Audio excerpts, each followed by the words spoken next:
اللہ کی رضا کے لیے خرچ کرو، یہاں تک کہ وہ لقمہ جو اپنی بیوی کے منہ میں ڈالو اس پر بھی تمہیں اللہ تعالیٰ اجر عطا فرمائے گا۔ میں نے عرض کیا رسول اللہ صلی اللہ علیہ وسلم، میں اپنے ساتھیوں سے پیچھے چھوڑ دیا جاؤں گا، مطلب میرے ساتھی جب میرا یہ انتقال ہو گیا تو میرے ساتھی تو آگے ماشاءاللہ زندہ رہیں گے اور بڑی نیکیاں کریں گے، تو فرمایا اللہ تعالیٰ جو وہ نیکیاں کریں گے اس کا اجر تمہیں بھی اللہ تعالیٰ عطا فرمائے گا۔ اس کی آگے انشاءاللہ تشریح پڑھتے ہیں تو یہ بڑی پیاری حدیث پاک ہے، اور اس میں دیکھیں ایک حدیث پاک ہے لیکن اس میں کتنی چیزیں بیان کی گئی۔ تو سب سے پہلے جنتی ہونے کا کہ سرکار جس کو چاہے جنتی بنا سکتے، میرے آقا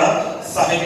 اختیار ہیں، جس کو چاہے جنت کے سردار ہیں، مالک ہیں، تو جس کو چاہے جنتی بنا دے۔ اور پھر عیادت کے والے سے بیان کیا ہے کہ جب کسی کے پاس جاؤ، کسی بیمار کوئی پاس تو بڑے اچھے طریقے سے جاؤ،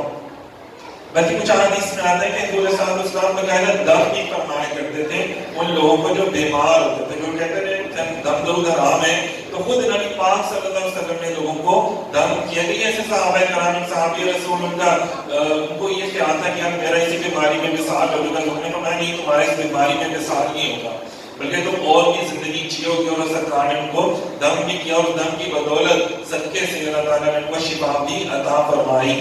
یہ سلسلے بھی قرآن پاک میں اور احادیث میں ماشاءاللہ سے موجود ہیں۔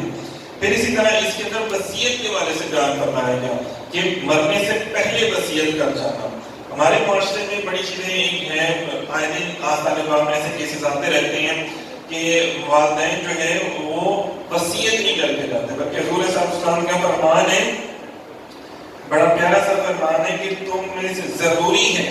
مطلب کہ کوئی رات تمہارے اوپر ایسے نہ گزرے کہ تمہاری وصیت نہ لکھی گئی ہو۔ تو صحابہ کرام اپنی زندگیوں میں وصیت لکھ دیتے تھے کہ یار اگر جیسے اس کو اللہ تعالیٰ نے مال و متاع عطا فرمایا دنیاوی دولت، تو وہ لکھ لیتے تھے، لکھ کر اپنے پاس رکھتے تھے، یہ میرے آقا کا فرمان ہے، مرنے سے پہلے یہ نہ ہو کہ بعد میں آپ کے گھر والے ہیں، رشتے دار ہیں، بیوی بچے ہیں، وہاں لڑتے پھرتے۔ جیسے اکثر ہمارے یہاں پر ایسے ہوتا ہے، آستانے میں کیسے آتے ہیں کہ جناب والدین نے کیا کیا کہ فلاں بچے کو 5 بچے ہیں، ایک کو تھوڑا زیادہ دے دیا، ایک کو کم دے دیا، یا وصیت لکھی نہیں، تو اس کے بارے میں کیا فرمایا جاتا ہے؟ حضور صلی اللہ علیہ وسلم نے فرمایا،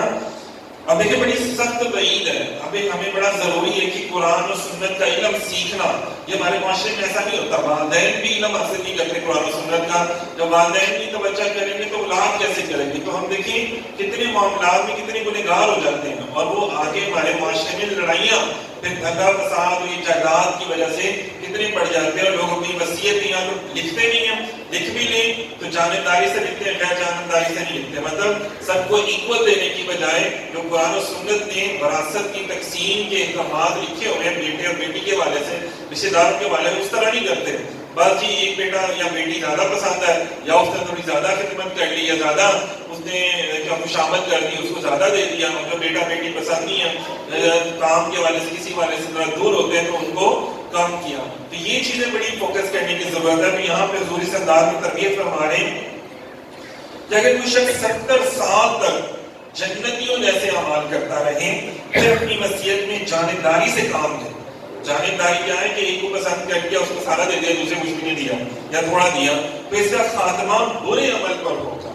اور وہ جہنم میں داخل ہوگا۔ اور کوئی شخص 70 سال تک جہنمیوں جیسے اعمال کرتا رہے، پھر اپنی وصیت میں ادب سے کام لے، پھر اس کا خاتمہ اچھے عمل پر ہوگا اور وہ جنت میں داخل ہوگا۔ اس کو مثلاً امام احمد بن حنبل نے اس کو بیان فرمایا۔ اندازہ کریں کہ آپ ساری عمر نیک کام کرتے رہے ہیں، لیکن مرتے وقت تو آپ لڑائیوں پھٹے ڈال کے چلے گئے، اپنی اولاد میں پھٹے ڈال کے چلے گئے، اور وہ جب لڑائیاں ساری کریں گے اس کا گناہ آپ کو بھی ہوگا۔ اسی طرح آپ سارے عمل برے کرتے رہے، لیکن یہاں پر فرمایا گیا ہے کہ اگر آپ یہی عمل اچھا کر دو کہ جناب چلو باقی تو عمل آپ نے نہیں کیے، تو مرتے ٹائم تو اچھے پہ عمل کر کے چلے جاؤ، تمہاری اولاد آگے سے اس سے کون سے زندگی بسر کرے۔ تو ہمارے یہاں پر بھی بڑا غلط رواج ہے کہ ہم لوگ کیا کرتے ہیں، ماں باپ کی جو ہے نا جائیداد کے اوپر ہی نظریں ہوتی ہیں، آپ محنت نہیں کرنی،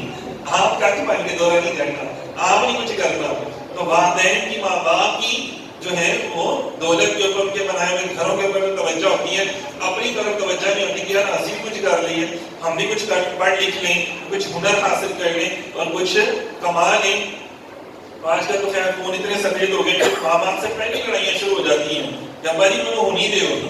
مینوں میرا جڑا حصہ ہے پہلے دو، تسی تے پتہ نہیں کدوں مرنا، مینوں میں تے جنہ کرنا مینوں دے دیو۔ تو حالانکہ مرنے کے بعد یہ تقسیم ہوتی ہے وراثت، یہ بھی نہیں لوگوں کو پتا ہوتا اور وہ اس پر بھی گنہگار ہو رہے ہوتے ہیں اور پیسے لے کے سائڈ پہ ہو جاتے ہیں. بعد میں بیچارے ماں باپ جو ہوتے ہیں ان کی پھر کوئی بھی اولاد جو ہے وہ عزت نہیں کر رہی ہوتی ہے. لیکن بار بار توحید کے بعد اللہ تعالیٰ نے قرآن پاک میں فرمایا وَبِالْوَالِدَيْنِ إِحْسَانًا کہ والدین کا عزت احترام کرو، ان کے اوپر احسان کرو جیسے بچپن میں انہوں نے تمہارے ساتھ کیا ہے.